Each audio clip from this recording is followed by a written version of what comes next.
Buenas tardes. Or should I say buenas noches? Good evening.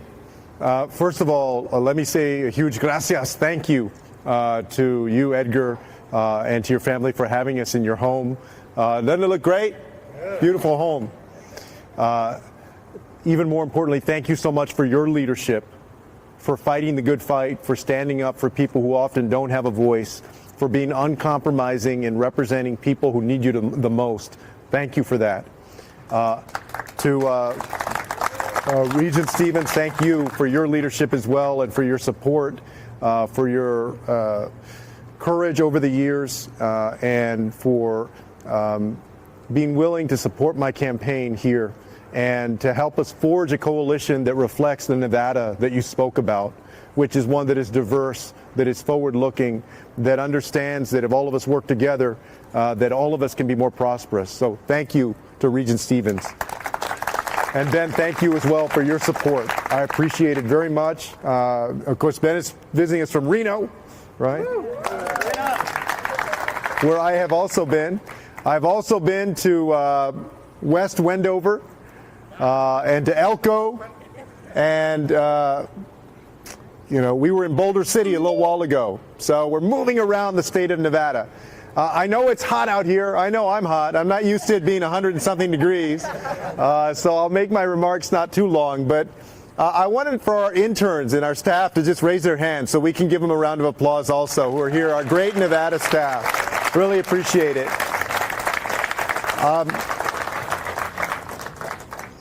I just wanted to say a few words. We had a great debate the other night. I hope you all had a chance to see it. That was the second debate that we've done. I think at the first debate, some folks saw me and they said, "Who is that guy?" You know, I think I got on a lot of people's radar screens, and then we did it again a couple of nights ago. And so I feel like we have some momentum in this campaign. We're on more people's radar screens. We're steadily getting stronger and stronger. And I want to thank you for coming out tonight. I have a twin brother. Many of y'all know my twin brother, Joaquin. Joaquin likes to say, as I always tell people, that he always likes to say that I'm a minute uglier than he is. That's not true. I'm a minute older. These days, he's a little bit uglier than me because he grew a beard.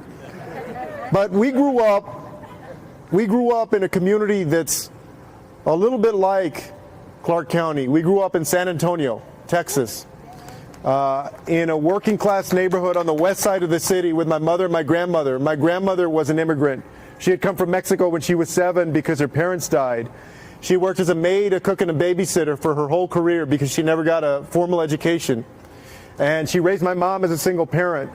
My mom raised my brother and me as a single parent. My mom became the first one in the family to get to graduate from high school and then go on to college. And she was also a hellraiser.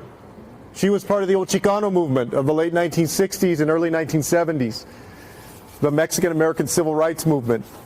And my brother and I got to go to college together and law school together because I couldn't get rid of him. We went off to Stanford and then went off to Harvard and had these opportunities that my grandmother and my mom never could have imagined for themselves. And then came back and I got in public service and served on the city council, eventually became mayor of my hometown. And then got a call from Barack Obama on April 16th, 2014. I always tell people I remember the date because it's not every day that you get a phone call from the president asking you if you want a job. Tell folks that I had just driven through the drive-thru at Panda Express. Yeah. And it said on the phone, you know how it says block call or unknown? It said private. All right. So if you ever get a phone call that says private, answer the phone. Yeah. Hopefully it'll be me on the other end of the line calling you.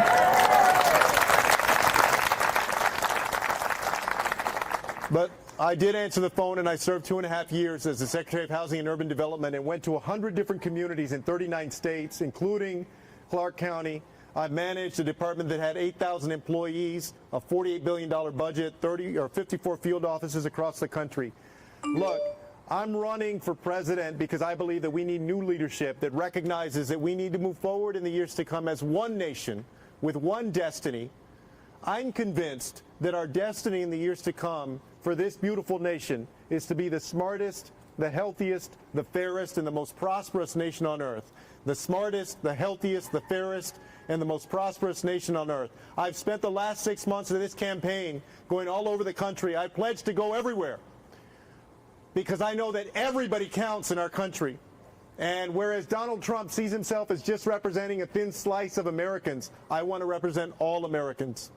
I want to represent every part of our country. So I've been not only to Nevada and Iowa, New Hampshire, South Carolina, but to Idaho, to Utah.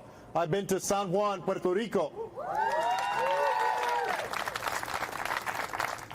And, you know, I've been talking about what we need to do to become smarter, investing in education and universal pre-K, in universal higher education, so that everybody has a chance to go to a state university, community college, or job training program that's tuition free.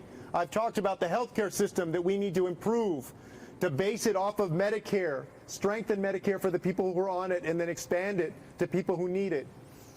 I've also talked about things we need to do to become a fairer nation, like reimagining our criminal justice system, investing in public defenders, sentencing reform, cash bail reform, investing in diversion programs, and police reform. I'm the only candidate that's put out a plan for police reform to make sure that we work with our police departments for greater accountability and transparency,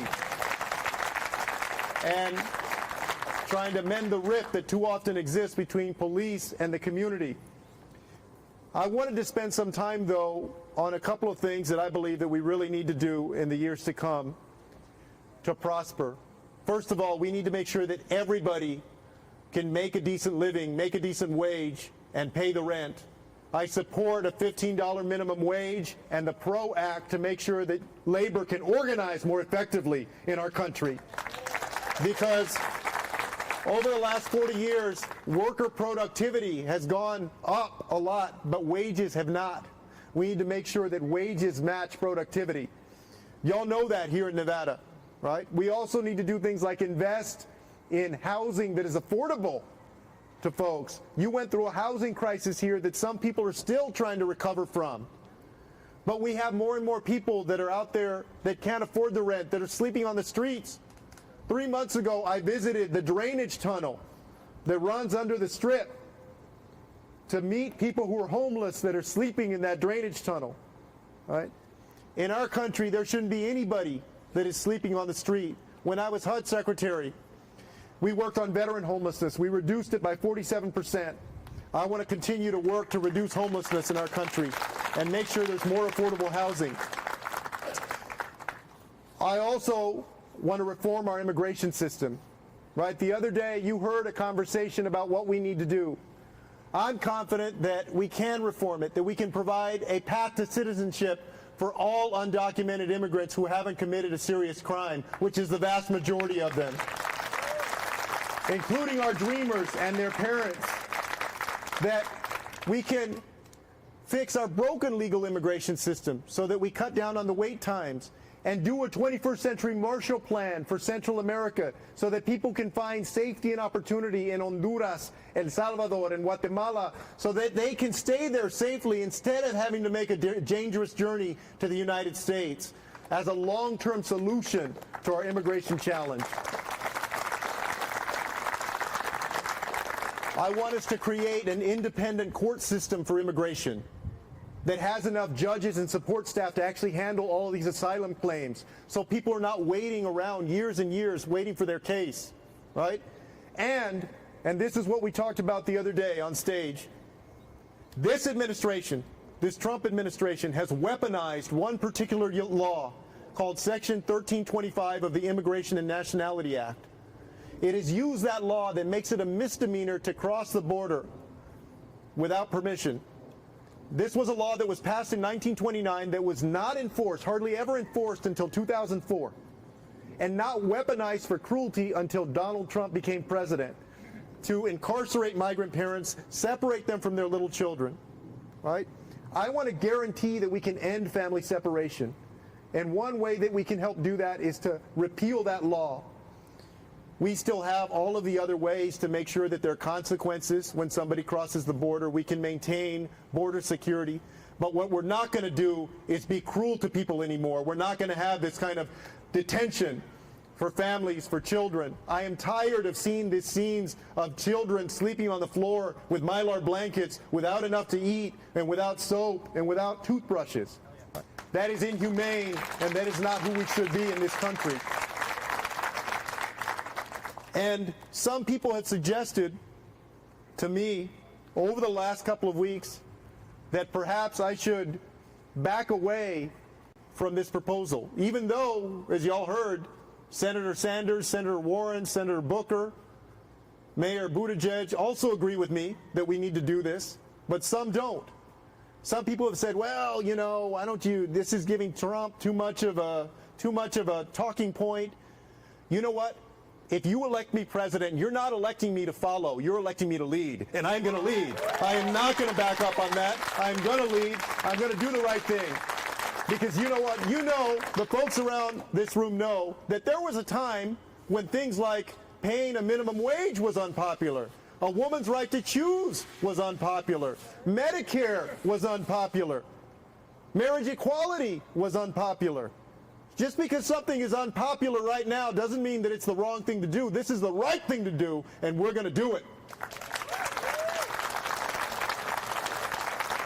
And so I just wanted to come here and to introduce myself and to tell you that throughout this campaign, I am dedicated to pursuing a vision for an America where all of us can prosper, and to lifting up the voices that don't often get lifted up.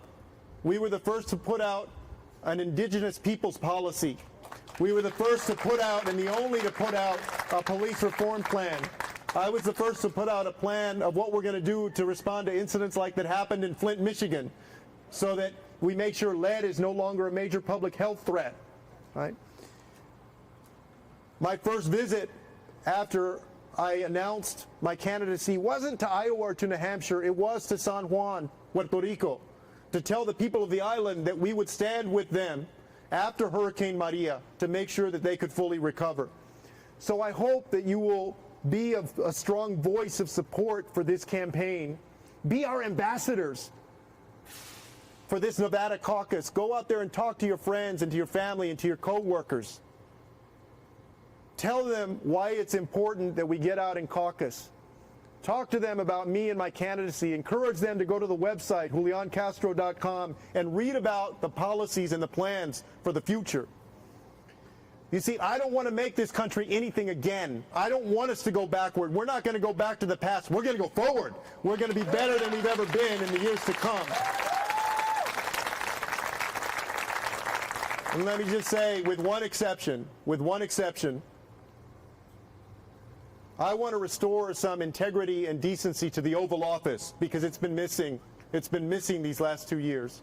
And I got tested very early on in my tenure in public service. I went back home when I was 26 years old from law school. I got a job at the biggest law firm in town. I was making $100,000 a year.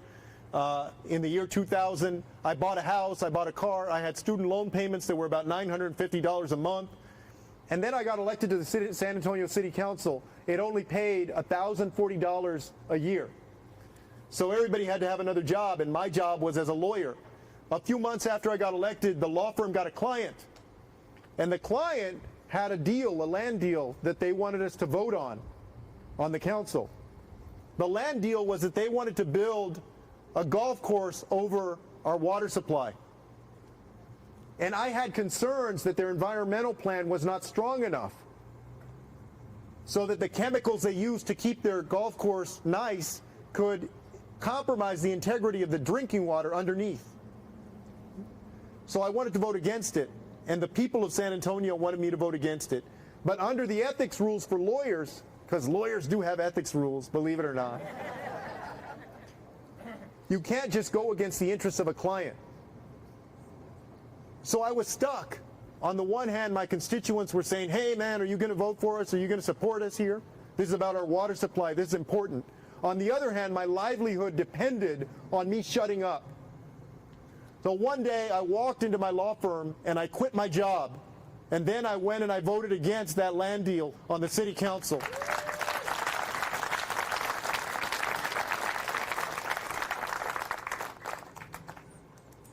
and my house went into the foreclosure process. And I got behind on my car payments and my loan payments. I had bill collectors calling me all the time. Yeah. Yes. I was going to say, yeah, thank God for caller ID. Right? I imagine some people can commiserate, right? But I tell you that because before I ever went into politics, I worried that I would have to change who I was in order to succeed.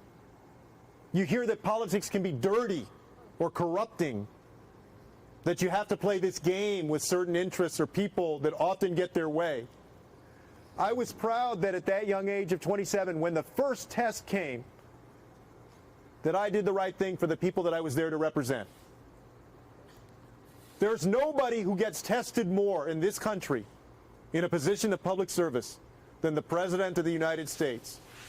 This president has utterly failed that test. But I want you to know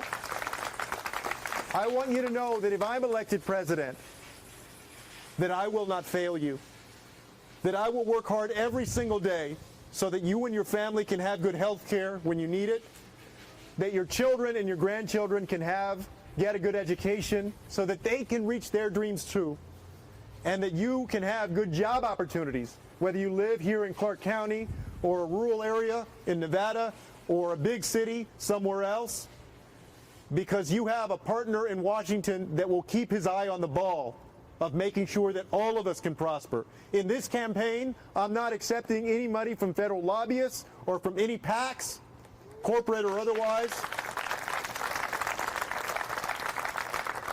This campaign is about you, but that means that I need you, that I'm relying on you to be a voice for my campaign, to do what you can to spread the word and gain support and chip in your $5 or $10 or $25 when you can. I'm proud to say that we reached the 130,000 donor limit to be in the September debate. Thank you very much for those who supported me. And the DNC set a polling threshold of 4 polls where you have to get at least 2%. We've gotten 3 out of the 4. All we need is one more. So you know what you can do to help? Talk to your friends, talk to your family, especially if they live here in Nevada, of course, but also Iowa, South Carolina, New Hampshire. Even if they live in Hawaii, talk to them too, all right? And I want to thank you for being here. Thank you for lifting my campaign and me up. I want you to know that I won't let you down, that I will work hard every day like our families do, talking to the people of America to make sure that they know that we can have a better future, that we can have an America again that all of us can have so much pride in, and leadership that we can believe in, and an America that doesn't pit people against each other, but brings us together for a stronger country in the years to come. Thank you very much. Thank you so much. Muchísimas gracias. Thank you so much. Gracias. Thank you.